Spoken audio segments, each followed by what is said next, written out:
Oh,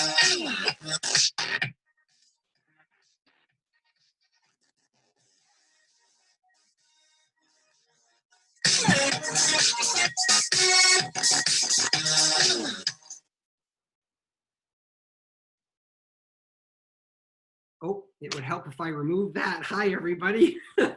Welcome to InHouse-CON.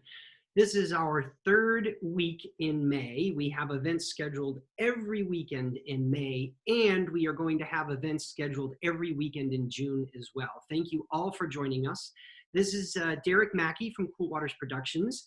We are an appearance management company that brings actors from your favorite films and TV series all around the world to fan conventions to meet you guys face to face. Unfortunately, as we all know, we are stuck at home because of COVID-19 and we can't go and meet you face to face. So we're hoping that these video panels every Saturday will at least suffice until we can be back out on the road. So now I have to go down my list of things I got to tell you all. Coming up for the rest of May, we have on May 23rd, our second Star Wars event. It's going to feature 4 guests, Julian Glover, Nalini Krishnan, Ray Hassett, and Mark Capri. We also have on May 30th, Superman Good vs. Evil with Sarah Douglas, Jack O'Halloran, Jeff East, and Aaron Smolinski. Plus, as we mentioned last week, and I'm letting everyone know now to get ready for June, here is what we have coming in June. We are going to have Teenage Mutant Ninja Turtles. We are going to have Aliens. We are going to have Disney. And we are going to have our third Star Wars panel group. Those tickets hopefully will be live on sale by the end of this coming week. But as long as you know that they're coming, you can always check back on our website to order your tickets and your packages at that time. So there we go. I think that's it for the welcomes and all the messages. So why don't we get right into bringing on our guests. So we're gonna show you guys a little screen share here so that I can show you each guest's welcome video. So bear with me. And we're gonna start our first one now.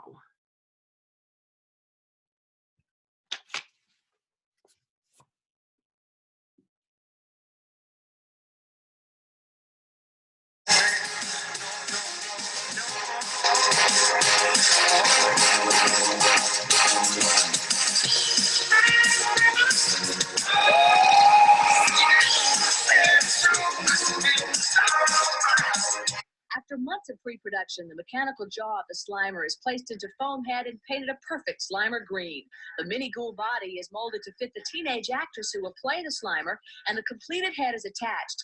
Now the facial movements are controlled by off-screen technicians, and the actress controls the body. Everyone is choreographed by the director's instructions. That'd be a rough Slimer. Get it out of your system. Okay. Work it out. Do a proud Mary B. Great. Ready? Rolling.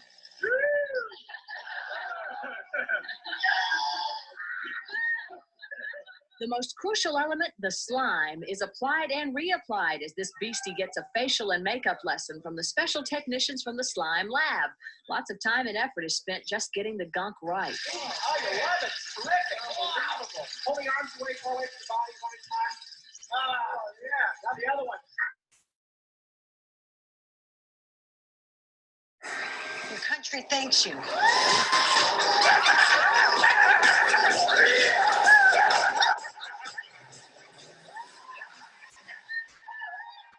Well, that thing's having the time of its life.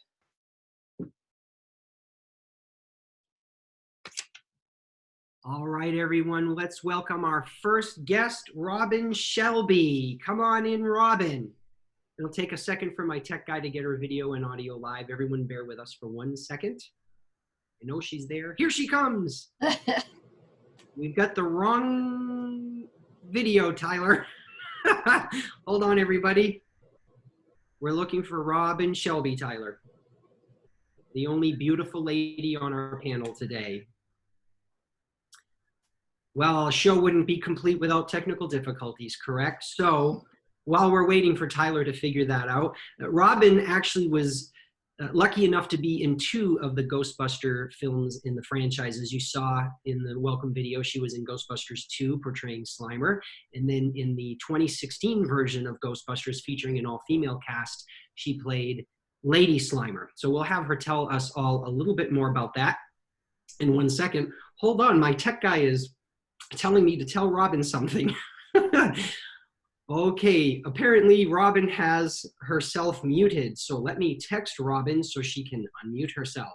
Unless she can hear me now while I'm talking, Robin, you need to unmute yourself.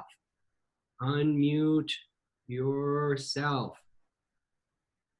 Fantastic. So, we're waiting for the, there we go. Hi, Robin.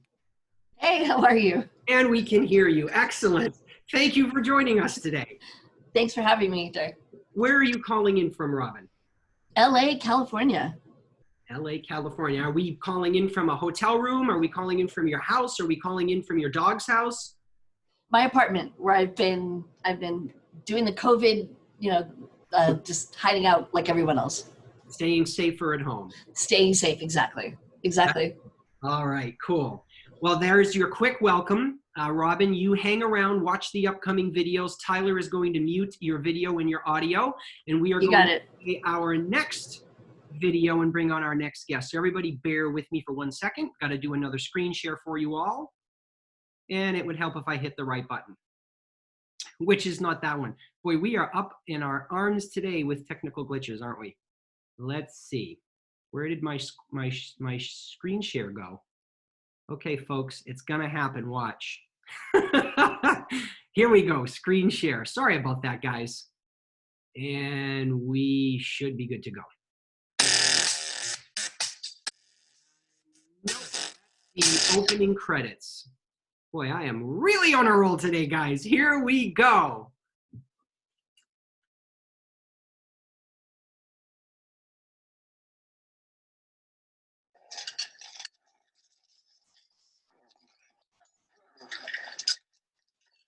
Beckman? Resting blob. I have to hold it myself.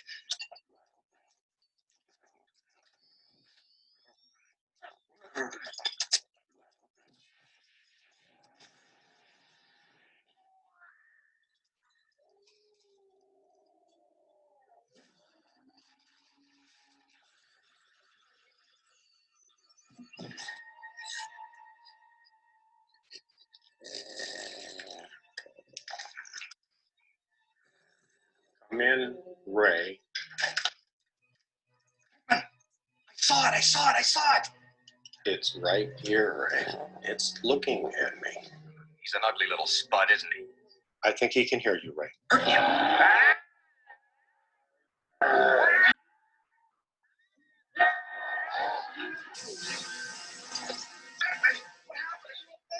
He slimed me. In reality, the ghost was puppeteer Mark Wilson inside a suit of 1-inch thick foam latex. Wilson's waist and legs, covered in black, would disappear when the film was later combined with location photography.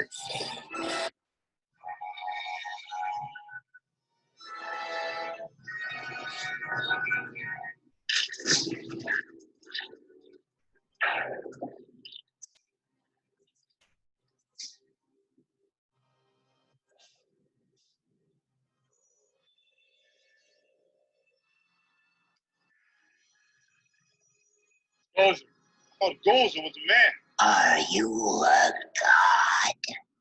No. Then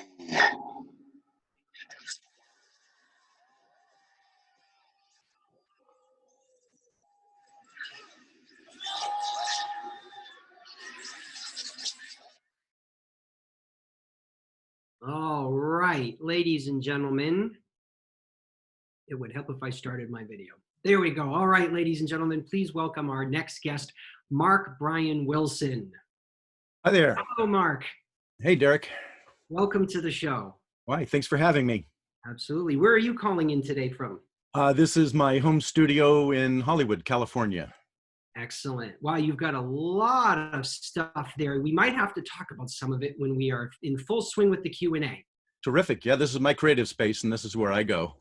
Fantastic. Wonderful. All right, Mark, I'm going to ask you to hold on. Tyler's going to mute your video and your audio so we can play the next video for our next guest. All right, guys, I'm going to do a screen share properly this time, I think. Nope, I screwed it up again. That's okay. This is fun. All right, guys, here we go. Sorry about that.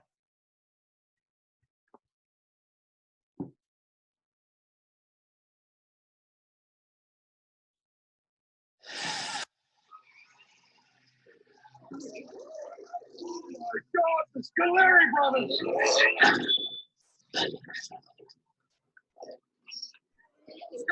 brothers! Friends of yours! I tried them for murder! Gave them the chair! Why don't you just tell them you don't believe in ghosts?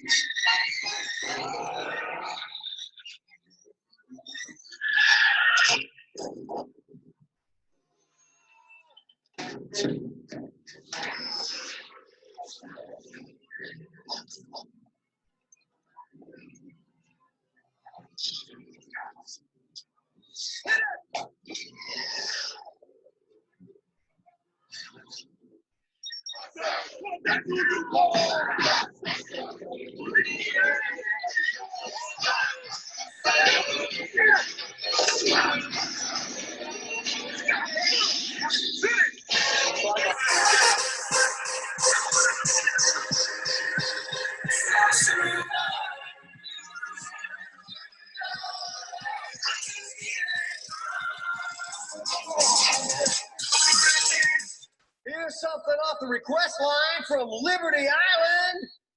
We gotta squeeze some New Year's juice from you, Big Apple. You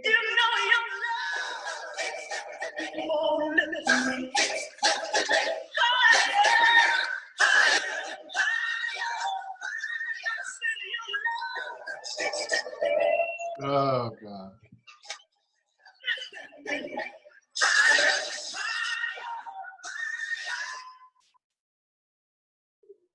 Excellent. All right, ladies and gentlemen, please welcome our next guest, Jim Pye. Jim. Okay. We hear you. We just want to Yeah. see you. I'm seeing a little screen that says, you have asked me to start my video. And I keep clicking on that, and it keeps... Ah, there I am. Hi. Hi, Jim. Welcome to the show. Thank you. Thank you, Derek. Where are you calling in from? Sunny Tucson, Arizona, where it's a calm and cool 93 degrees today. Is that all? That's all. You should have done your appearance outside. I could have done that. No, we're in my in my office behind my green screen, which is being very problematic today. So right now it's just green. Maybe I can share some pictures later, I hope. Well, they're here to see you, but yes, maybe we can do pictures later. So, but thank you for joining us, Jim. I'm going to ask you to hang on. We've got one more video to play. Tyler's going to hide your video. Okay, guys, we've got one more guest to bring on board. And I'm going to do the share screen right this time. Watch this. All right, guys, here we go.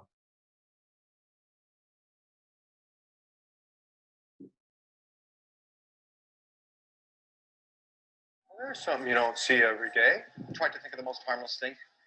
Something I loved from my childhood. Something that could never, ever possibly destroy us.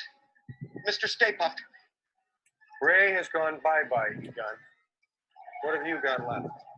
Sorry, Victor. I'm terrified beyond the capacity for rational thought.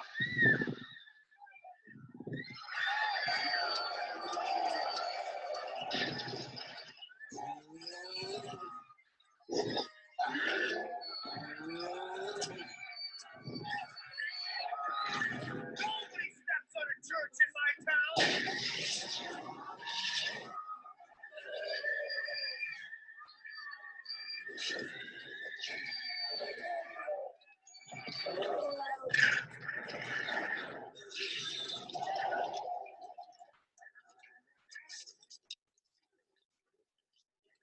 Funny us going out like this, killed by a 100-foot marshmallow man.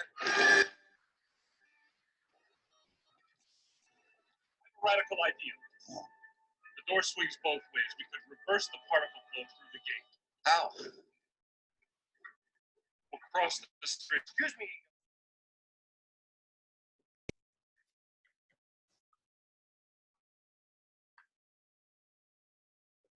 All right, everyone. Welcome our final guest, Billy Bryan. Billy, welcome to the show.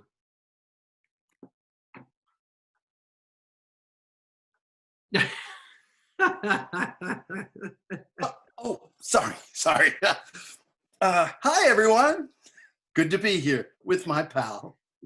How are you doing this afternoon, Billy? I'm doing great.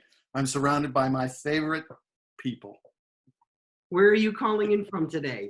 Calling from balmy Glendale, California. Glendale, California. Well, welcome to the show. Thank you for joining us. I really appreciate it. We are now going to bring on all of your cohorts and co-stars. Tyler's going to bring them on one by one, and then we're going to get into some questions. So for the fans that are listening while we're waiting for everyone to be back live with us, I just want to explain two things for you. At the bottom of your screens, you will see two buttons. One says chat and one says Q&A. The chat is meant for the fans to talk amongst themselves. Our guests nor I will be looking at the chats or chiming into the chats.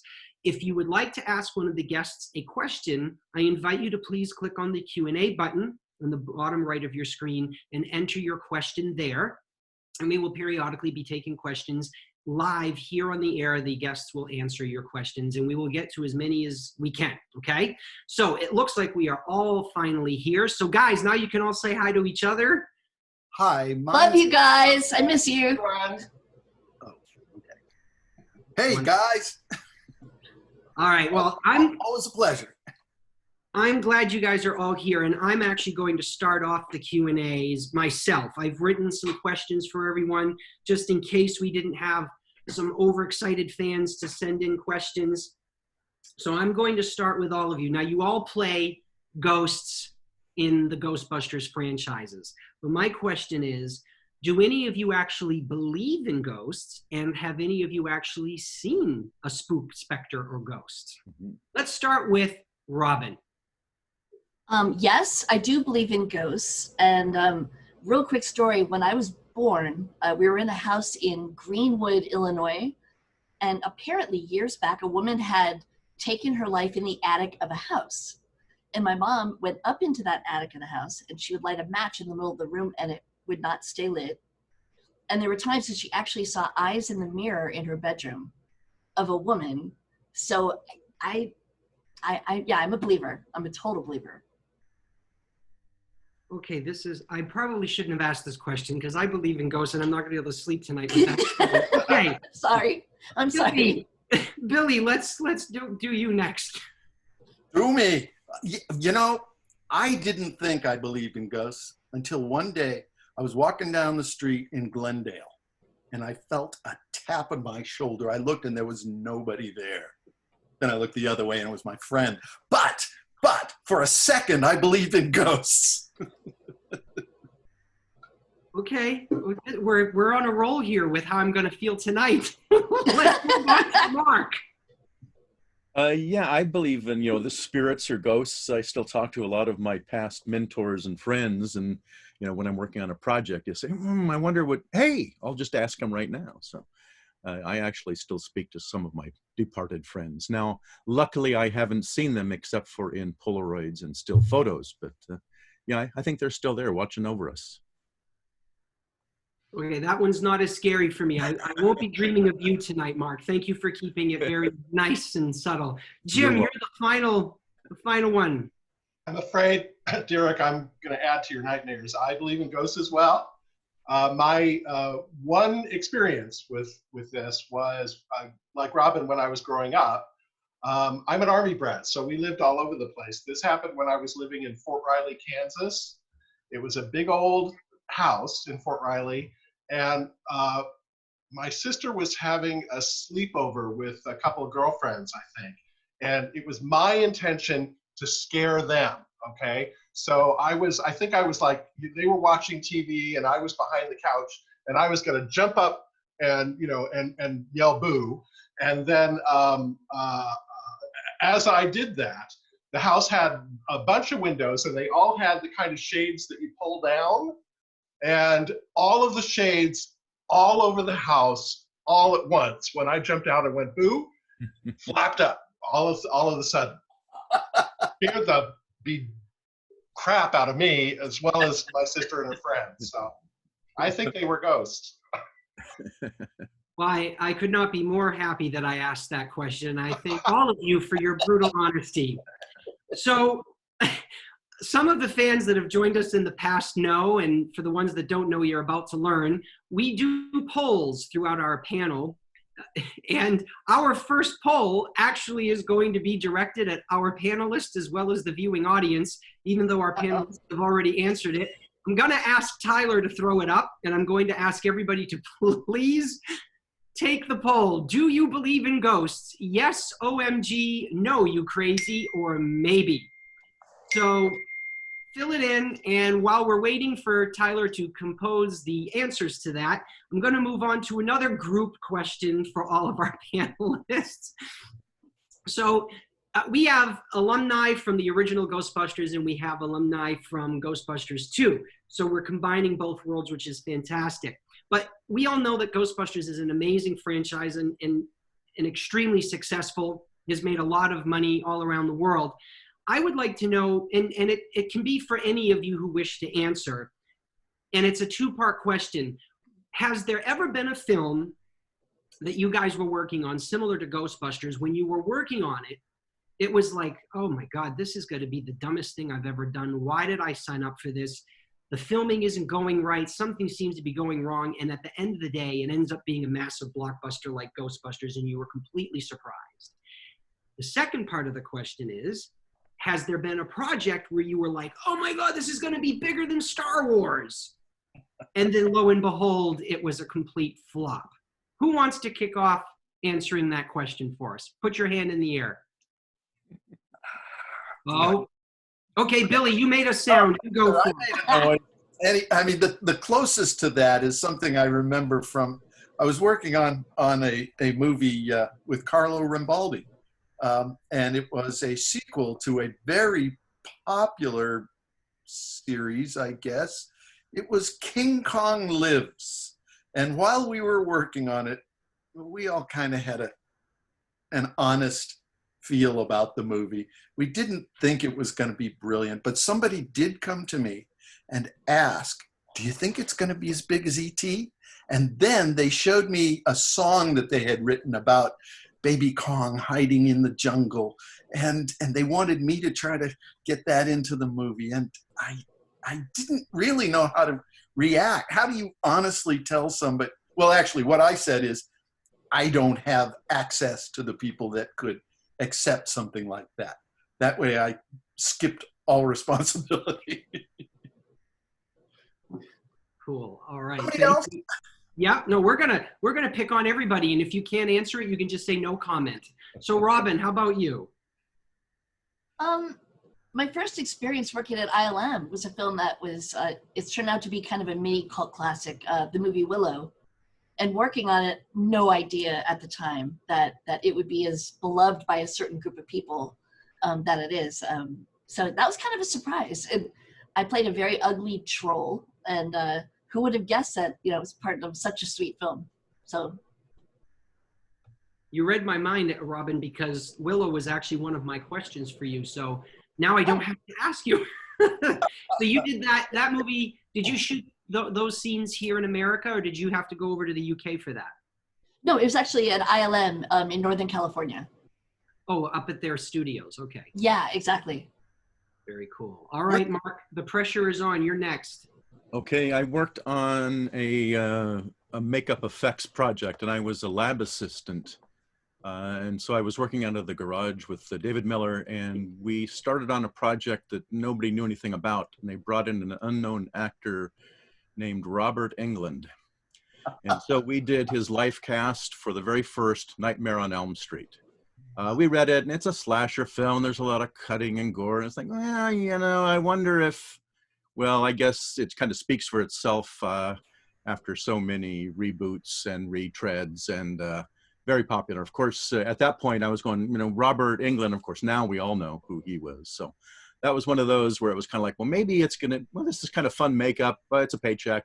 Oh my God. And so I got to work on that one. And then I worked on the third part also, where I did a marionette that jumps off the wall. So As far as the reverse, something we thought was going to be super amazing. Now, this is only my opinion, and I know a lot of people really love it, but Hook was one of those where we thought, oh, you know, this is one that's just going to go $1 zillion at the box office. And I think they had a little trouble there. So, you know, you thought Robin Williams, Steven Spielberg, Dustin Hoffman, Tinkerbell. And so for that one, I built a Tinkerbell marionette. But you never know.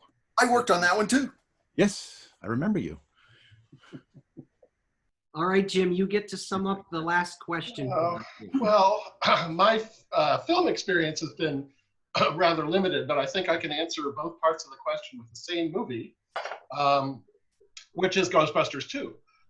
When I first found out that I was going to be in Ghostbusters 2, I was like, oh my God, it's Ghostbusters! And I expected it to be just like the biggest thing in the world. And as we went on with it, I was my own worst critic, I think. And during most of the shoot, I felt like I was just going to ruin this movie, is what I thought. And so when I went to see it, I looked at it and I went, no, I ruined it. It's not going to be good. I think that the initial reaction to Ghostbusters 2 was probably not as big as the original movie. If you go back and look, the reviews certainly weren't as good. But I think over time it has become again, another cult classic and part of the franchise that many people tell me they like better than the original. Sorry, Mark. Sorry. Ooh. So there you go. I went from yay to oh my God to yay, all in the same movie. So Jim, I have a follow-up question for you in regards to that. So, I mean, that's every actor's dream, is to be able to be in a major franchise. You bet. Not only did you get to live that dream, but you got to play 3 characters. So how, I mean, you've got to explain, outside that it wasn't maybe as big as the first movie, who cares? You're still in the Ghostbusters franchise and you're 3 characters. How did that come about, and what was the excitement for each of those roles? Yeah, I was originally hired to do the Statue of Liberty only. That's what my agent sent me on the audition for. I didn't know when I went on the audition that it was for Ghostbusters 2. They just said, we want you to come dressed for movement and you're going to be expected to walk like a statue. All I knew about it. And they didn't tell me until actually I was cast that it was for the Statue of Liberty. The jogger and Tony Scoleri came later. I spent a lot of the first few weeks of my participation in the film being at Industrial Light and Magic. And a lot of it was about fittings for the costume. And a lot of it was about hurry up and wait for them to be ready for me to do the fittings. And so I was just hanging out a lot. And one day, Howie Weed came by and said, Tim said you might be available to test some makeups for me. And I said, sure, why not? I'm not doing anything else. So that's how the Ghost Jogger came about. He was putting the Ghost Jogger makeup on me and doing Polaroids and trying that out. And being the ambitious actor that I was, I said, is this a part that's going to be in the movie? And he said, yeah. And I said, has it been cast yet? And he said, no. And I said, could I do it? And that's how I ended up getting that. And Tony Scoleri was pretty much the same thing. Tim Lawrence, who played Nunzio, the other Scoleri brother, was trying on some Tony tests of costumes and makeup on me.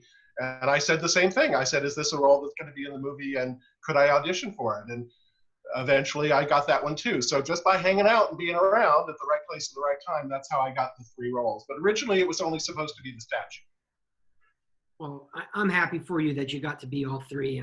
Me too. And I know that the fans are fantastic to be hearing your story here. So thank you. So with that being said, we have the results of our polls. So Tyler's going to throw that up for us so that we can see the results. There it is. Yes, OMG is the winner. And there's a lot of maybes there. So I don't know, maybe if you're ever, in LA and you want to get together with one of the ghosts here, maybe they could, bring you to their houses and convince you. Show you a real ghost. So I am going to ask another question so that I can then review the questions that are coming in from fans. So let me move on to Mark. Mark, which one do I want to ask you? So aside from Slimer, you're another person that got to play multiple roles in the beloved Ghostbusters franchise. So aside from Slimer, you are also one of the Terror Dogs puppeteers and the Ghost Librarian. And my specific question on that, and please elaborate, of the three, was one of them more difficult than the other? And I know you can't pick a favorite child, but of the three, is one of them your favorite? Sure. No, I was a fabricator and a performer on the project. So I would say, just to start with the end, that Slimer is my favorite. I like goofy things and bouncing around and all that comedy, double takes and all that kind of acting. So that was really very much part of my soul, and the able to put that out onto the screen was really amazing. And of course, people usually ask me about him and what it was like. They all were kind of difficult to build. As far as fabrication, I worked on the librarian probably more weeks because she was a lot of little fiddly connections and getting her to transform from something that looked kind of like the actress to the end transformation. So that was probably more time. I wasn't as involved on the fabrication of the Terror Dogs as I was on Slimer and the Librarian, but I was always in-house, so whenever they would want somebody to try it on and see if it was working, then they would pull me away from whatever task I was doing, which was always very welcome because I love to play as a puppeteer. So. Very cool. Thank you. And I had one side note that goes along with what Jim was talking about. The Scoleri brother that he ended up playing, I actually built a puppet version of as one of the first tests. Oh, cool. So I built that as a thing that was all slaved off of the front of me because they wanted to make sure the wrists were super thin. So they were like as big as a broomstick. We did the test. We showed Dennis Muren. Sorry, Jim, but you got the part anyway. So after we did the test, they decided that they were going to shoot and then project it against Mylar and twist it around anyway. So the puppet gave them some shooting angle issues and stuff like that. So I got to work for a week. They said, go home for a week and you'll be back. But instead I got a letter in the mail. So, but it's a great puppet, and I will be digging out those photos in the future. I don't have them available today, but both Jim and I got to work on that same character. I did not know that. That's great.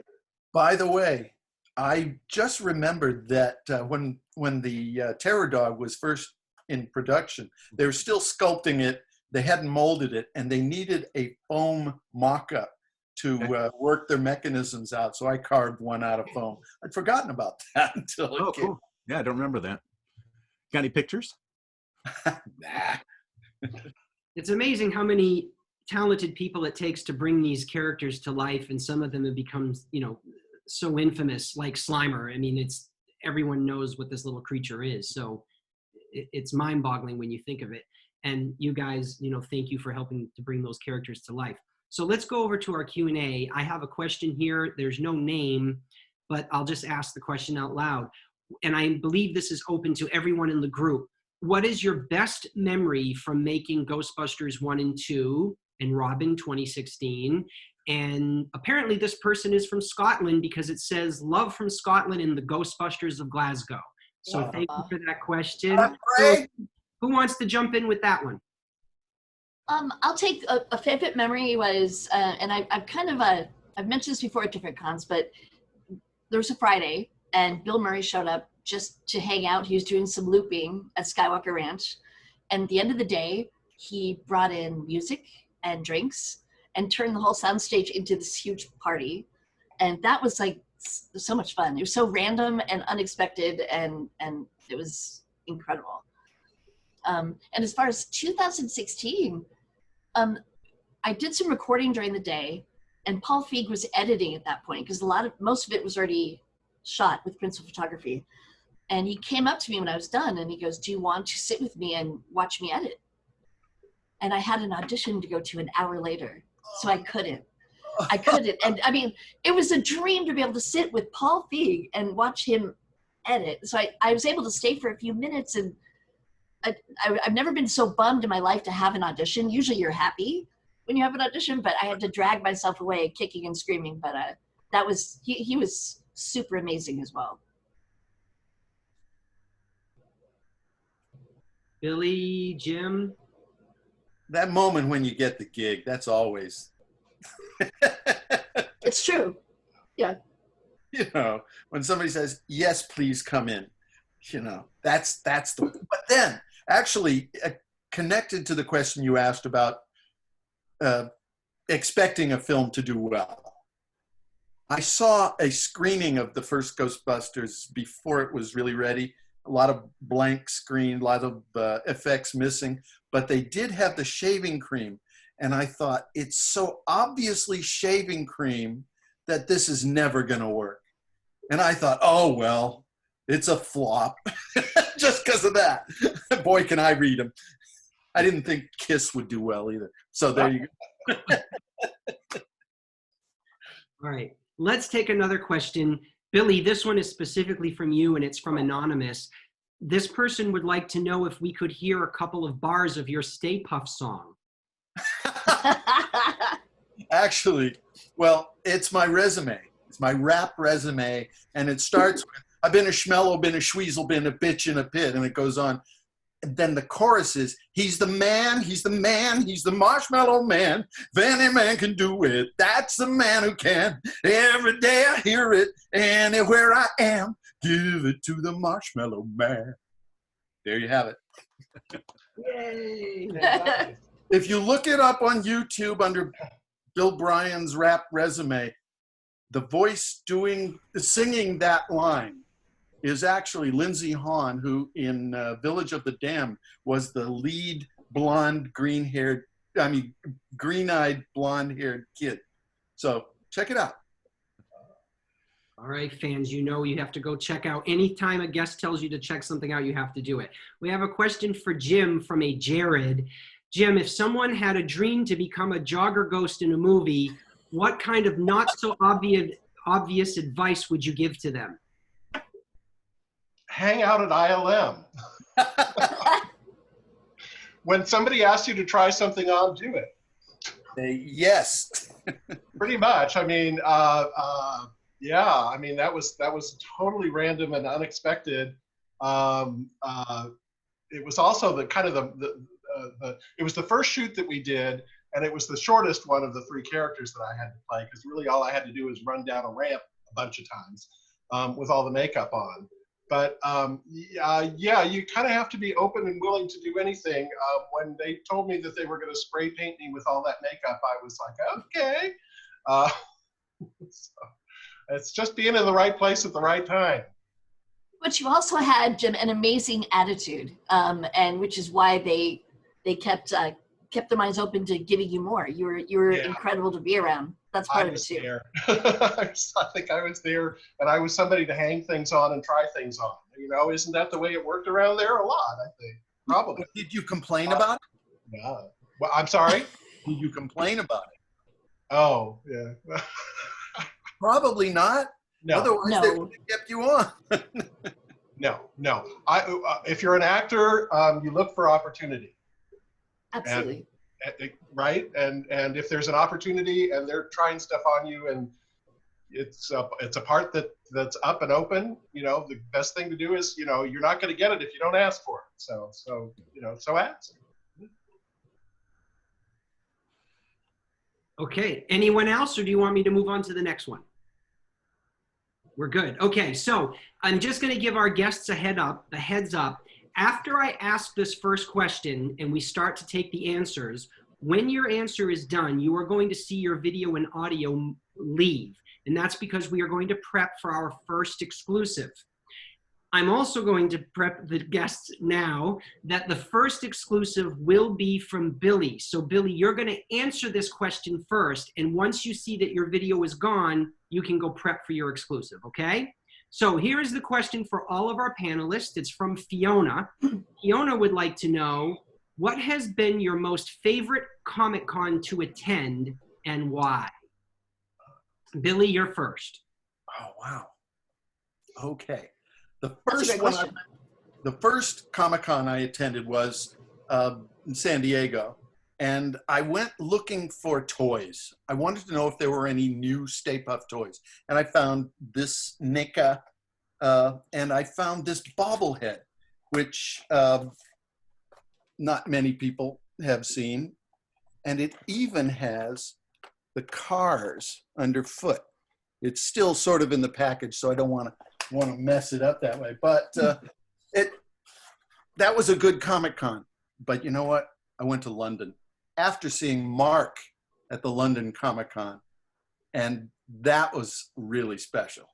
I got to see people from films that I had respected, and you know, it's great to see people that come by and they know enough to ask you smart questions. But then that fanboy me got to meet people that I was excited about. It was really cool. Perfect. That is the best way to answer that question. And Mark, since he called you out, we're going to have you answer. Okay. Probably I really like Monsterpalooza. It's a homegrown thing. It really has a lot of celebrity makeup effects artists. So about 10 years ago, when they first started having that, it was really a homecoming with a lot of people that I had worked with in the industry. And then every year since, I get a chance to go back and meet those people all over again and see what they're up to. And it's really great for that. And it's top notch. I mean, it's everything from the panels. Last year, Rick Baker was there touting his brand new book. So it was great to see Rick, who I worked for on a couple of different projects, and to see his book. And he signed a poster to me that says, "You are in the book." So that was really exciting because I idolized Rick Baker as a little boy when I saw his monster makeup showing up on the pages of covers of Starlog, Famous Monsters of Filmland, and other things like that. So to actually get a chance to actually work for him and to make it into his book about his lifelong work, that was really pretty spectacular. And that all happened at Monsterpalooza. Wonderful. Thank you, Mark. Jim, you're next. Well, I've only been to one Comic-Con. I came into this this aspect of fandom rather late, and also I recently moved from the San Francisco Bay Area down to Tucson. So when I got to Tucson, the first thing I went to was the Fan Fest last June, and that was awesome and amazing, and lots of fun. And that was really cool, but I don't think that was officially a Comic-Con. So that was a different event. So the only Comic-Con I've been to then, I met the Arizona Ghostbusters at that Fan Fest. And I said, "Ooh, nice hat, like the hat." This is the Arizona flag, for those of you who don't know. And I said, "Do you have one?" And they said, "Well, unfortunately, we're out of the hats. But if you come to the Tucson Comic-Con, we'll get you one." So so that was when was that? That was like last October, I think. Down at the Tucson Community Center. I'm so proud of my home state of Arizona and my hometown of Tucson that I just loved hanging out with folks there. It was looking at the floor, and all the merchandise was just amazing. And it was just kind of fun to hang out with the guys from the Arizona Ghostbusters and tell story all day. It was just a lot of fun. So I had a great deal, and I got the hat. Thank you, Jim. Robin. Yes, sir. I would say my favorite con was probably the very first one that I did. I think it was 2011. It was Horror Hound in Cincinnati, where I met you, Derek. That's the first time, very first one. You were there as well. Hey, right.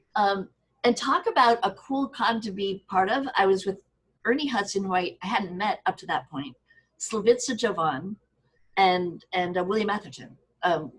So it was the four of us. I was like a kid in a candy shop. I was a fangirl there myself, just like amazed at who I was running into, and I was running into the fans for the first time, really, and getting to meet them. I'll never forget it. It was probably my best experience at a con. I remember that now because I was there with Ernie, and yes, we were in separate rooms, and I kept running back to the other room. So, and you were just so sweet. You were just, just how you knew it was my first time there, first time at a con, and just how are you? Just checking and making sure I was cool, and I really appreciated that. Well, it was kismet, and it was meant to be because now here we are. So thank you. I appreciate that, Robin. Awesome. No problem. So stand by, Robin. Tyler's gonna mute your video, and I'm going to do a quick little screen share here for everybody so you can see our wonderful title card for this is an InHouse-CON exclusive. This is our first exclusive of the day.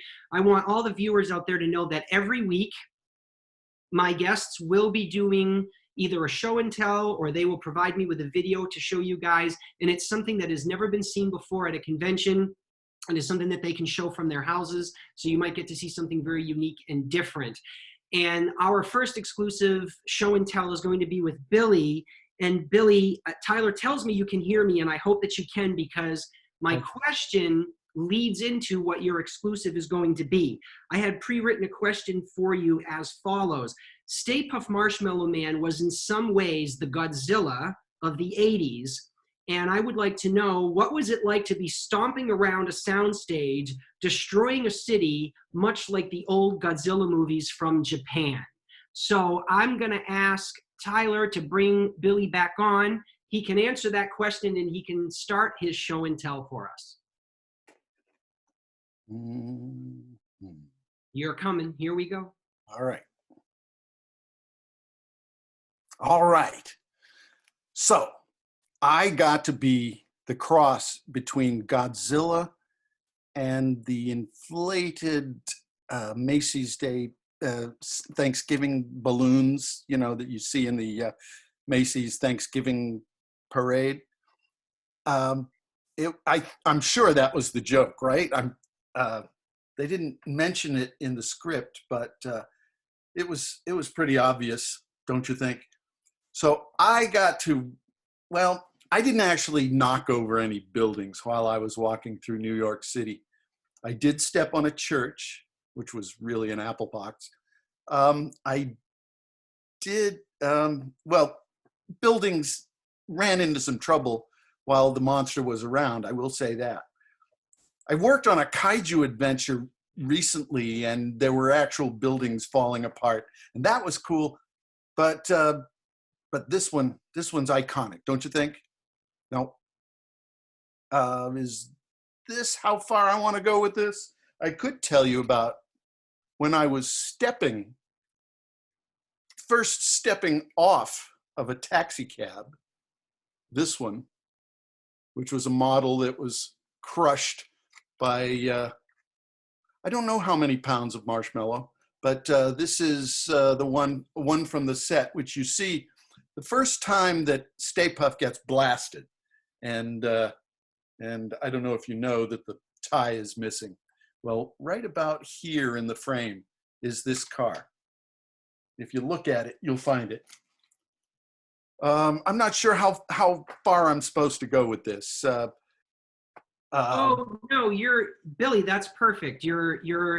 This is exactly what fans want to see. You hear your story and see, an actual prop used from the film. That's fans wish they could own it. So it's fantastic. I love it. In that case, I want to tell one more little specific story, which is the first time you see the Stay Puft Marshmallow Man, it's only the head behind the buildings, bobbing along. And when I shot that scene, I wore the head, but I couldn't wear the body because it would have placed me too far from the buildings and they would have been out of focus, or I would have been. And so I just wore this t-shirt, which it was a personal shtick joke that I had several of these. And so I decided that every time I wore the costume, I would have one of these t-shirts on underneath. Well, this particular time, as I passed by one of the alleyways, you can see, if you use your button on your Blu-ray or whatever, if you frame through it, you can see the Michelin Man show up for about 4 or 5 frames. So take a look, kids. You're going to love it. Look at that. I love it. We have Easter eggs happening right here live on InHouse-CON. Billy, that is exactly what I wanted. Thank you so much. Your fellow co-stars are going to be joining us back in now. Tyler's going to be bringing them back on, and we're going to take some more questions from our viewing audience. Billy, thank you. That was an amazing exclusive. I deeply appreciate it. So we have a question from Spencer for Robin. The second movie came out just after the cartoon, The Real Ghostbusters. Was Slimer always planned for Ghostbusters 2, or did the popularity of the cartoon influence the choice to bring the character back? You know, this is all speculation on my part, but I know Slimer was written in, then written out, then written back in. And I think even the look of Slimer changed a little bit, and I think it was influenced a bit by the cartoon. And I think maybe even his actions and personality was influenced a little bit by the cartoon. But I do know the reason I was brought in, because they had an actor from the beginning set to play Slimer, the actor in the suit. And because he was written out, they let him take another contract, another job. And then he was already committed to another job, so they called me to audition. When they had met me on Willow, they said, let's see if this will work. And that's when they called me in. So yeah, it was meant to be, but yeah, it was written in, written out, written back in. And the cartoon had to have influenced a lot of that, I would think. I concur with you. It sounds legit. So Billy, we have a follow-up question since you were talking about the Stay Puft during your show and tell. Do you happen to know how many Stay Puft costumes were made for the film? I've answered this many times, many different ways, because I don't really remember. There were at least 8. I have said 18 at some point, but I don't know. That's ridiculous. But because we burnt one up for each shot, and the shots were only as long as the fire lasted, so and cut down to even less. So somewhere in that range. And there was one that was never burnt, but it disappeared. Is it in your closet? It's not in my closet. I suspect it might be in the collection of hopefully some Japanese collector, because that's who had all the money back then. And I know that Richard Edlund went to Japan, and I think that suit went with him, and I don't know if it came back. But it was his. We'll need to get some sleuths out there and find out the answer. This question is from Jamie, and it's for all the panelists. Have any of you worked with Jim Henson? And if so, what is your favorite memory of working with him? I did. Mark, you did Muppets 3D, correct? Yes. Yeah, I worked on Muppet Vision 3D. And so after a decade of sending tapes and stuff back to New York, one day I got a phone call to come and audition. I thought, well, New York, I'm out in Hollywood. And they said, no, it's Lankershim Boulevard at the Debbie Reynolds Dance Rehearsal Studios. So I went there and put a Muppet on my hand, and they had us all get ready in one room against a dance mirror to perform. And after we rehearsed for a while, they brought us into the second room, and that's the first time that I had a chance to work towards getting a job for Jim Henson.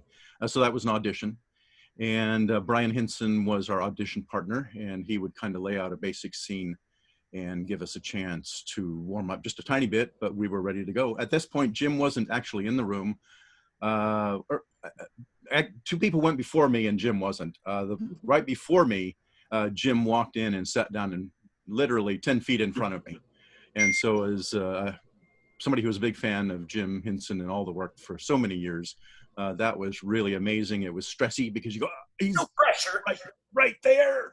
But then within a few seconds, I took some of my acting training and said, no, this is the opportunity. This is my one chance to shine. And while we were performing and doing our characters, I look over and Jim's laughing. And that was a good thing, because the next day I got a call and I was cast. They auditioned 300 people in Los Angeles. They chose 25.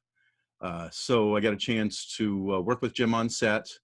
We did it's a lot of 3D, and one of the tricks that we had to do is the trombone slides had to come right into camera. 2 different puppeteers, it didn't work, so I said, well, why don't we give one puppeteer both slides and one puppeteer both puppets? And that ended up getting us the shot. And so Jim was happy. We didn't get a chance to, rub elbows too often, but he was there at the wrap party and got a chance to speak to him for a few minutes. And of course, at that point, I figured I'd be working for Jim Henson for the next decade. But unfortunately, we lost him not too long after that. But it was a great experience, and so glad to have had a chance to work for Jim Henson. I concur. You are an incredibly lucky man to have worked with such a genius. So I'm envious of you. That's fantastic. Jim, you're about to see your video get muted and disappear, and that's your cue for your exclusive. So when you no longer see yourself on screen, you can prep for your exclusive. While we're waiting for Jim to disappear, I have a question from Matt, and it's a question for everyone. What advice do you have for fans from your perspective regarding having a great experience when meeting celebrities at conventions and getting an autograph?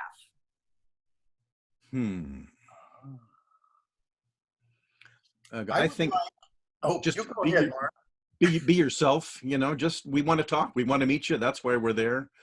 If you have some questions, anything, we're usually very open to speaking about all that stuff. So just come on up. Let's talk. Before you arrive, you can assume that, yes, the suit was hot. It's probably not a question you're going to need to ask, but the answer is going to be yes if and when you do ask it. Should you shower first as well? That's a good idea. Yeah. Did we purposely lose Mark? We did. Yeah. You are all going to get lost so that Jim can do his exclusive. Oh, right. Okay. You'll be back. All right. Good. I've just been so lucky with the fan. Like, there's really no rule of thumb. I think what Mark said is very true. Just be yourself, and just be open to chatting. And I've been lucky. I've had very few negative experiences. Most people are amazing. So. Perfect. Thank you, Robin. I appreciate that. So I'm going to switch over to my screen share now, just again, so I can throw up our title card so that everyone is aware that what you're about to see next is an InHouse-CON exclusive. You're only going to see it here and nowhere else. That includes out on the road and no other live events either that are out there. We're trying to stand apart from the other ones to the fans that are out there, guys. And also, just so you know, I know that it's 1 o'clock. I'm very aware of the time. We always go over, and as long as you can stay with us, you are going to get to stick with us as long as we can. The first time we went over about a half an hour. Last week we went over about 45 minutes. So just stick with us, and we'll try to give you as much exclusive content like this that you're about to see. So I'm going to ask Tyler to bring Jim back, and Jim is going to do a little show and tell of an exclusive that he has to share with our viewers. Okay, so some of you may have seen pictures of these before, so forgive me if it's not super exclusive, but the story I think may be.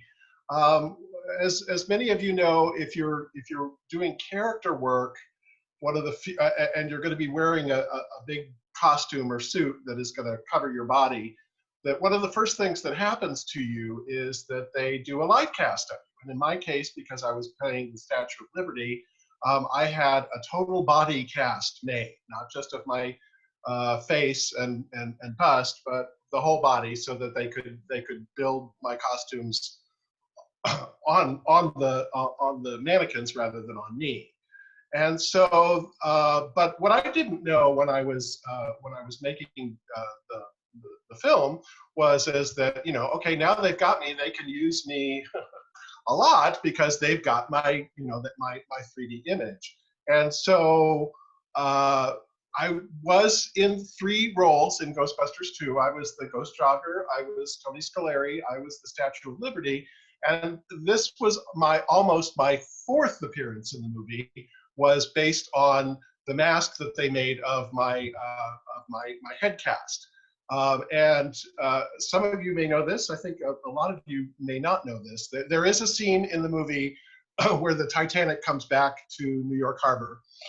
And as it comes back, the ghostly people who apparently died on the Titanic are getting off the boat. And what you see in the final film was not the first concept for that scene. Originally, what they had planned to do, and I think they actually shot some tests, was they were going to have disembodied faces of drowned ghosts that come out of the ship. And so, oops, did we lose it? Nope. Okay. They took this mask of mine and actually many others as well, not just me, but I don't know, Robin, if you had a face cast done, but other people who had worked on the movie, like Wilhelm, who played Vigo, and Howie, who was, you know, the ultimate incarnation of Vigo, and other people, Tim Lawrence, who, you know, did Nunzio, all had faces made, and they painted, they just made a lot of the face masks, and they painted them in different ways to make them appear as if they had been drowned ghosts. So mine is actually the only artifact that I have left from the movie is this guy, and this was one of many. They used my face many times, and they painted it in different ways to make it look different. And originally, and they used other people's too, and they used this, and the idea was that this was going to, like, you know, float into the screen and float up out of the Titanic, kind of like that. But there were a lot of them. This is actually the only artifact I have left from the movie. I don't have too many. I didn't have too many to begin with. I had one of the police cars that I stepped on, but that has since, I'm afraid, gone by the wayside. It was one of the rejects, actually. It broke into a million pieces and looked like a plastic car that had been stepped on. So that was not used either. But so this is something that is an artifact from the making of the movie that was not actually used in the movie, and that's my story. And I'm sticking to it. I love it. That is exactly what we want here at InHouse-CON, Jim. Thank you. That was an amazing exclusive. I know it's what the fans love to see. So thank you for sharing. I really do appreciate that. You're welcome. As we're going on, guys, Tyler is going to be bringing back all of our panelists so that we can take some more questions from you guys. So let's take one from Matt. Matt, you said, I love seeing Robin's other videos. She's very funny. I'm curious what she's learned about comedy from her time with Ghostbusters. That is a really good question. My husband and I have done some web series that we've had a lot of fun with. Far from the Tree and Two Cups in the Car. Two Cups in the Car is what we're working on now.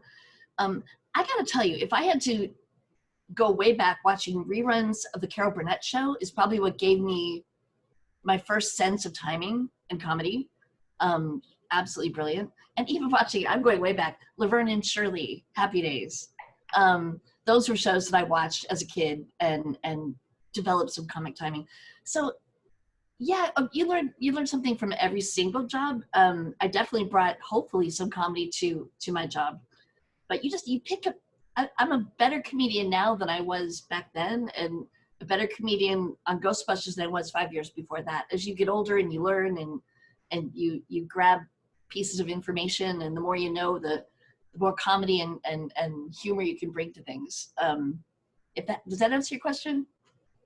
I mean, it answers it for me, and I'm sure it answers it for the fan. You know, what's interesting, I actually would like to add to it, and I know this is not about me, but you know what? It's my convention, so I'll make it about me for a second. So to touch base on this person, as well as the person who had a question earlier to Jim about, you know, advice for actors. Some people out in the viewing audience know that I actually moved to Hollywood myself ages ago to become an actor. And I was really good at comedy. That was my forte, and I still am. Improv was huge with me. And I remember going to a sitcom class and the teacher going, you know, holy cow, Derek, your timing is impeccable. You'll probably get a sitcom easily. Of course, that never happened. But anyway, he asked me who my inspirations were. And I had said Lou Costello and Lucille Ball. And I didn't expect anyone to know who Lou Costello was in the class. But I expected, because we were taking a sitcom class, that everyone should know who Lucille Ball was. And I was surrounded by people. I think I was 25 at the time, so it's not like I was that young or old, but there were younger kids in our group that were probably 17, and they all like asked me who Lucille Ball was. And I wanted to cry, because I'm like, how can you want to be a sitcom actor and you don't know the woman who started it all? I mean, you know, give me a break. So my whole point is, do your research. If you're going to get into any part of this business, know what you're doing, and that's what makes you a better actor as well. So All right, that's Sort my of 2 say, cents. oh, see. That's my 2 cents. So let's take another question. This is from Fort Collins. Oh, it must be the Fort Collins Ghostbuster group. Okay. Did each one of you keep a prop from the movies Love from Fort Collins? Well, as you saw, Billy and Jim have already showed you that. Mark and Robin, what are you showing us there? Okay, this is the tongue of Slimer. And it is latex and it is falling apart. I keep it in kind of a UV glass case, but as the other gentlemen who work with latex all the time can attest, it degrades pretty quickly. But Okay, give us a close up. Wait a minute. I need to take a picture for the website. Hold on. It's like a boneless, skinless chicken breast. Yeah, it looks like that now. It's fantastic. Did you get it? I did. Yeah, this is what I wore. I think they went through 3 of them while we were shooting, but this is Slimer's tongue. How tight did it fit on your tongue? I don't know. Hold on, let me see. But there was a motor inside of it, and the tongue could move. As you saw in that clip, Slimer was licking Tim Lawrence.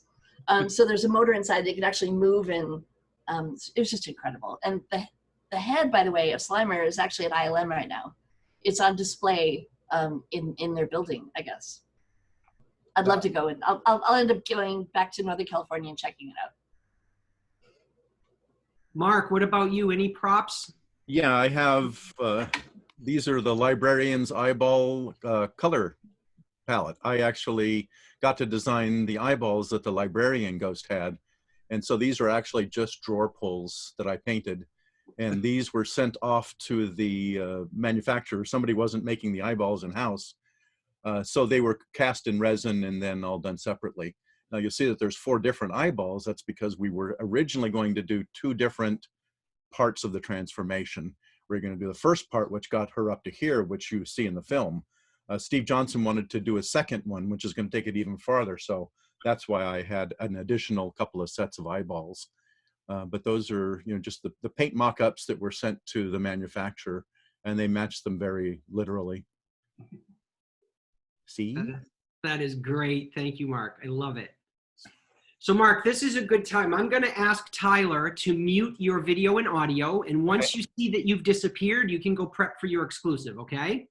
While we get rid of Mark, politely, let's ask a question to Jim. This is from Galaxy J3 Orbit. Where did you see out of for the Statue of Liberty when the head was on? I didn't see. Didn't see. The face mask of the Statue of Liberty was like it was very tight on my face. And there was, there were holes where the eyes were, and they roughly matched where my eyes were, but there was mesh put over the holes, and then it was painted so that it wouldn't look like there were holes. So my visibility was very, very limited. Mostly, if you look at most of the pictures, there's somebody not very far away from me telling me to go a little bit more to the left or go a little bit more to the right, or you have to get, take 2 steps forward. It was much like that, because really I couldn't see very well either. I couldn't see, and also I couldn't hear. Was the other thing was that somebody was banging on a garbage can lid. Trash can? Stealing signs. Yes. So that I could know, kind of basically what the beat was that I was supposed to be moving to. So not only could I not see, I couldn't really hear either. Really not very well. The only time I could see when I was being Statue of Liberty was when I was stepping on the police car. And the reason why I could see was because I was only wearing the bottom half of the costume. So I didn't have that was a real trust thing for you though, Jim, too, right? Because you had to trust that they were guiding you correctly, and you just blindly had to follow. Yeah, I kind of did. And I have to say that we had to do, most of the time I worked pretty exclusively with blue screen. There was no kind of set around me, but a couple of the shots of walking down Fifth Avenue, there were buildings on either side.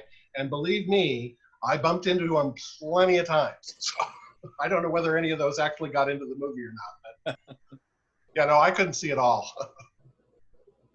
Very good. All right, the next question is going to be for Robin and Billy, because Jim, we're about to lose you. So guys, this is from Richard. In my job, I have to deal with a few unpleasant smells. Okay, Richard, you'll have to tell us what your job is, Richard. So for Robin and Billy, how do you overcome the odors that would build up in the suits? With the mask that I was wearing in Slimer, after about 6 weeks, toward the end, I called it dead monkeys, because it seriously, it was bad, but it was like 8 weeks of sweat and food going down the throat, which would end up inside it was pretty bad. You just got through it. I thought I'd need smelling salts toward the end of shooting, but I was all good. I was lucky. I didn't shove food down my throat. Right. It was just me, my personal funk. And, you get used to that. And also, if you work in a suit, that's part of it. The heat, the smell, the funk, the moisture, that's stuff you have to deal with. And so you just recite your mantra, which is anybody can put up with anything for 2 more hours. Now, cut to.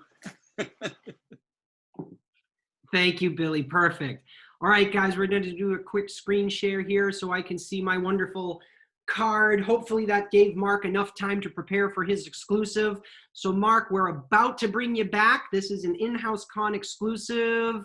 Let me stop my screen share. Tyler lost me. Let's bring up Mark. Here we go.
Holy cow, Mark, that was just incredible. Wow.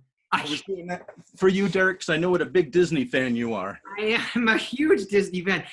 Did I see properly? Was Pinocchio's mouth moving as well? Yes, it does. Pinocchio's mouth is on the screen.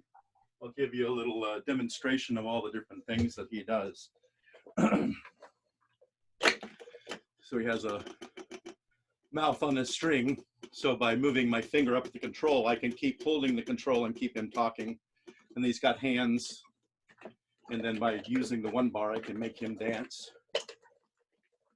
This is unbelievable. Did you build this, Mark? No, I didn't. Actually, I had a mentor for 10 years who taught me a lot about marionette building. Unfortunately, he passed away back in December.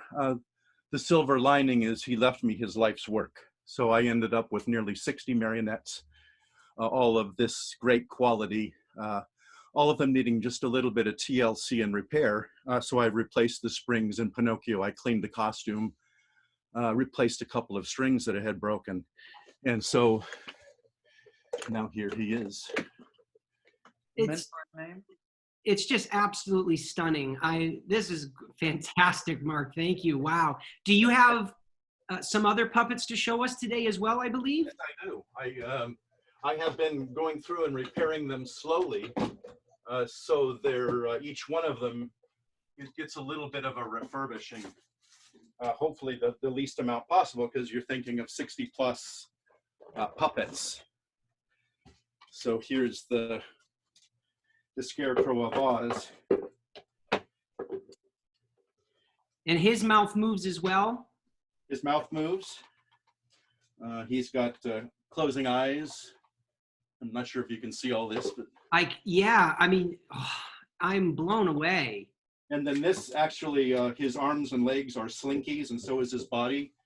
So we can make him stretch, or his arms can lengthen. And so during his song and dance, he goes through all of these different things. And his legs can get crunched up. So he's, you know, of course, as the Scarecrow, he can dance around. At the very end of the song, then he turns around to reveal that there's a little crow in the back of the hat. Ah! And so he goes, if the scarecrows back in Kansas could dance like that, the crows would be scared to pieces. Wow, this is so cool. I have one more. And these have all already been gone through and just given them the old workout. This is Cinnamon Bear. And Cinnamon Bear was one of Douglas's first puppets. And he had made it for his life's partner as a stuffed animal. And Paul said, why don't you make it a marionette? And one of the last shows that Douglas and I did together, part of the ceremony was Doug presenting me with this puppet as part of the passing on of, he's got a little wiggly tail. And then, let's see if I can do this. Okay, so the Cinnamon can actually, so he blows up a balloon, and as the balloon inflates, then he floats through the air. Oh, wow. And then his control is rigged so that when you tilt it back, he can look at me so I can say, Cinnamon Bear, what about your balloon? Why don't you show that to your friends? So this is what I've been working on during our hiatus, shall we say, from the coronavirus, and just a chance to get all these puppets the once through and get a chance to get them to perform. Incredible. And that's my show and tell. Fantastic. My mom told me last week I said fantastic too much, but I don't know what else to say. It just, this so far has been my favorite exclusive in all the weekends that we've done. So Mark, thank you. That is just... You're very welcome. And thank you for sharing with me. This is something very dear to my heart because I started out wanting to do marionette shows as a little boy. And I ended up in the film industry doing special effects makeup, always kind of thinking, maybe someday I'll have a bunch of marionettes, and hey, now I do. So who was your mentor? Doug who? Douglas Seymour. Douglas was the shop lead over at Rene and his artists for 30 years. So you probably always heard of Rene's name, but Doug was in charge of character costumes, marionettes, vent dummies, anything that would have come out of Rene's shop, and Rene was in Burbank. Got it. Well, what a great, no one can follow that up. That was just breathtaking. I loved it. Thank you. So here, let's break it up. Tyler, let's put up another poll for everybody to participate in. Let's see. All right. The guests can answer as well. Which Ghostbusters film is your favorite? Ghostbusters, Ghostbusters 2, or Ghostbusters 2016? That's the one with all the ladies, of course. And just so that everyone out there knows, Tyler and I cannot see the answers and who posted what. It's literally just coming through, and it's tallied as a statistic only. So, you know, if Robin lies and says she liked certain one first, we don't know that. We can't come beat her up later, so it's fine. So while we're tallying the polls, let's take another question, shall we? Let me go over here. So we have a Joshua. Oh, Billy, what is that you're showing us there? You've got to show me. This was a gift on my birthday 5 years ago. A friend of mine, George Castillo, created in 3D a photo that I have. And he was very flattering. He used Brad Pitt's head instead of mine. That's great. That's awesome. Very cool. All right, so Joshua has a weird question. Now, all of you being in the Ghostbusters franchise, what alternate character or ghost would you think you could have played or would have liked to have played now looking back? Who wants to jump in with that? Robin, you do. Robin, you do. I can feel it. Robin. She's looking at Billy's cracking up. I want to know what's going on with Billy. Hey, I'm sorry. When you win, you win. Yeah, you know, it's true. I mean, you feel so fortunate, right? You feel fortunate with what you were given, and that's a hard question. There were other characters, right? I think we all fell into what we were supposed to be doing. I think it was well cast. I think a fun character to portray as a ghost would be Charlie Chaplin, to do him as a spirit. Oh, yeah. That would be fun to dive into and watch all the movies one more time. Yeah. I would have liked to have taken a shot at Vigo. I mean, you know. Oh, yeah. Okay. Hey, you work out? Not like him. Ghosts. Now, other ghosts from other movies? Or Sure, why not? Yes, go for it. I mean, well, the thing is, Beetlejuice was done shortly after. You worked, Mark, you worked on Beetlejuice, right? Yeah. Yeah, and it was shortly after, what was it, 2 years later after Ghostbusters? Was it? Yeah, pretty much 2. Something like that. And there were some great characters in there. Which ones did you do? I was the lower half of Harry the Shrunken-Headed Hunter. In the previous shots, they had only had Harry in close-up, so it just had to be the torso. After they screened the movie a couple of times, they decided they needed a different ending.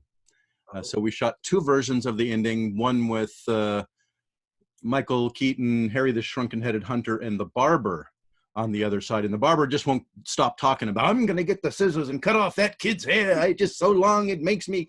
And so we shot that one. They didn't use it, but we shot the one with the what would you call him? The witch doctor. And so I was the right size, and I had been working on the film before that. I did a lot of the stuff. The housefly that lands in the graveyard was a rod puppet. Later on, I sculpted the sandworm for Doug Beswick Productions, a different company. But so they stuck my head through the back of the sofa for Harry, and I could watch on a monitor, and then my torso was in front of the sofa, so they'd put the torso on my chest, and then Bob would stick his hand through the wall, and then he could operate the eyes turning left and right. But we could watch all that on a monitor, so we could see if we were acting or reacting to Michael Keaton's performance. So another great star that I got to work with and actually rub knees with, never got to meet. Really? Yeah, because they put, you got to be in set ready when the stars come out. So yeah, exactly. He was in full makeup. They had to do the witch doctor's makeup. So there was a lot of work going on in the makeup effects trailer. But when they came to us, we had to be tucked into the set and ready to go. I just thought of another ghost from the original Ghostbusters that some people were vying for the chance to reach out of the chair. Oh, yeah. And make contact wherever directed. Sure. So, Mark, we have a question from William. Steve Johnson's Rubberhead was one of my favorite film books in recent years. Okay. His stories about designing Slimer are fascinating.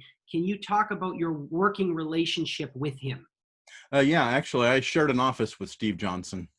It wasn't really planned that way, but I started out doing some things that he kind of wanted to look on, and while he was running around the shop checking on the other effects, he came back to the room, and it was better if I could kind of be there with all the mock-ups and stuff that he was working on. So we got to work literally very closely on the Librarian Ghosts and Slimer.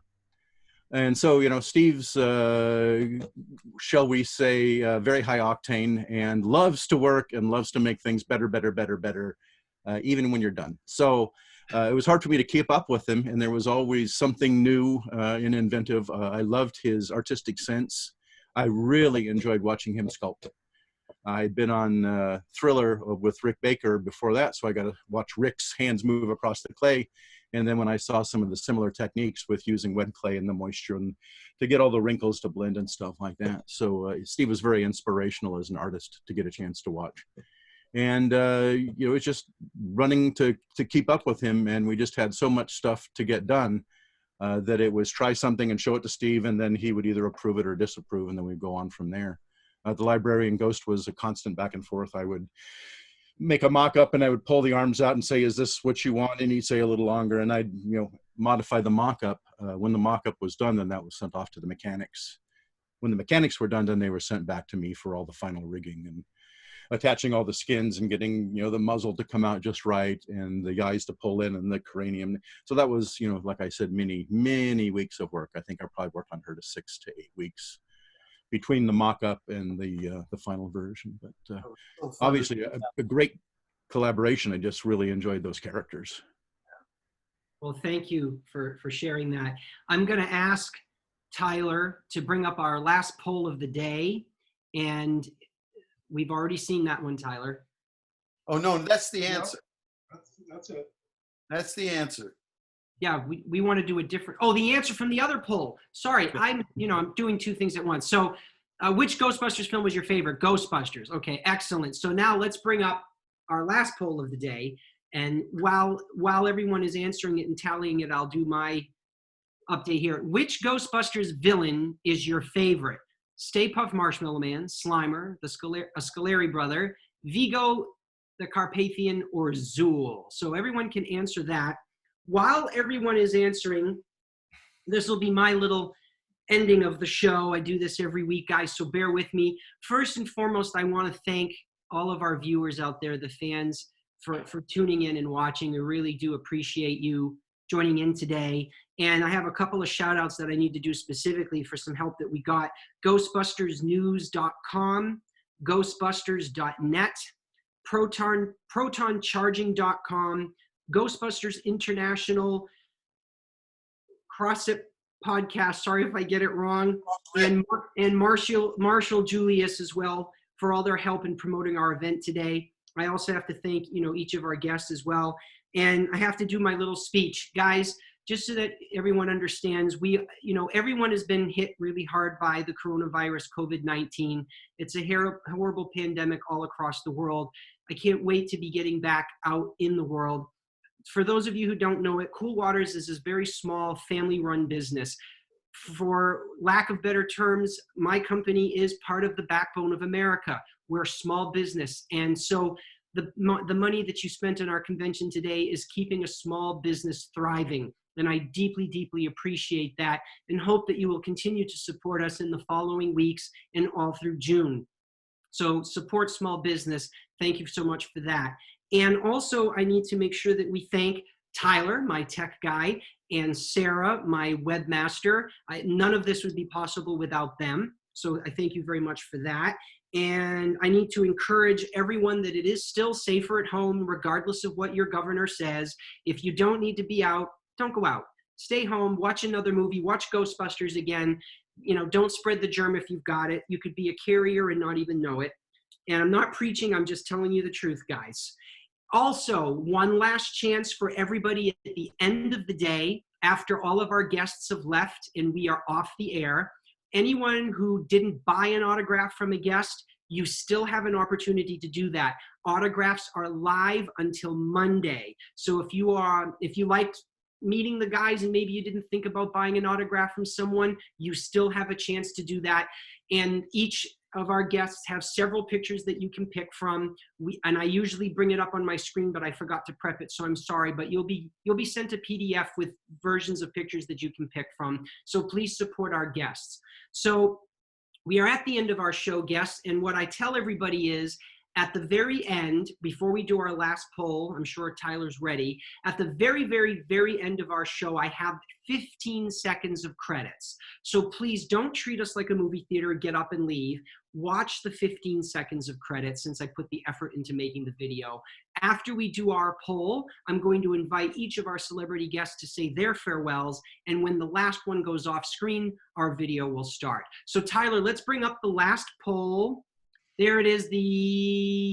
Am I getting this right? Stay Puft Marshmallow Man is the favorite. All right, Billy, you're the winner. Yay. So Billy, since you were the winner, you get to start the farewells. So please go ahead, sir. All right then. Hey guys, it was such an exciting opportunity to get to see you. Not that I see you, but to get to join with you all and talk with you.